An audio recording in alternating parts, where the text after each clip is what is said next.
রাজবাড়ীতে lumpy skin রোগে বিপর্যস্ত গবাদি পশুর খামারিরা। বর্তমানে এই রোগটি মারাত্মক আকার ধারণ করেছে। এই রোগে আক্রান্ত প্রায় 40% বাচ্চা গরু মারা যাচ্ছে। বাজারে আমদানি করা টিকা পেতে ভোগান্তি পোহাচ্ছেন খামারিরা। প্রাণী সম্পদ বিভাগ বলছে টিকা দেশেই উৎপাদন করা হবে। রাজবাড়ী প্রতিনিধি জাহাঙ্গীর হোসেনের তথ্য, ছবিতে ডেস্ক রিপোর্ট।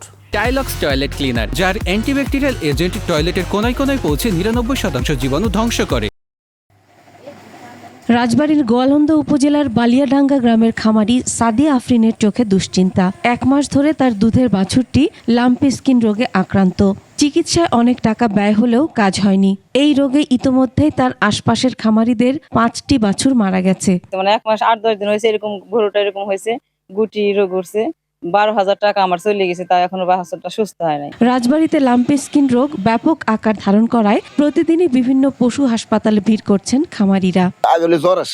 জ্বর সাথে গুটি আসে। সব ধরনের গরুর হয়, তবে বাছুর গরুর বেশি হচ্ছে। এদিকে লাম্পি রোগ প্রতিরোধে আমদানি করা ভ্যাকসিন থাকলেও এক ফাইল দিয়ে একসাথে 10টি গরুকে টিকা দিতে হয়। ফলে যাদের 1টি, 2টি বা 3টি গরু, তারা বঞ্চিত হচ্ছেন। ভ্যাকসিন দিয়ে 10টা গরু একসাথে জোগাড় করে দেওয়া তো সমস্যা। ইন্ডিয়া যদি আমরা পাই, সবাই গরিব মানুষ, তাহলে আমরা সরকারের কাছে এই আবেদনটা আমরা। প্রাণী সম্পদ বিভাগ বলছে মশা মাছির মাধ্যমে ছড়ায় এই লাম্পি ভাইরাস। তাই খামারে পরিষ্কার পরিচ্ছন্নতা বজায় রাখার পরামর্শ তাদের।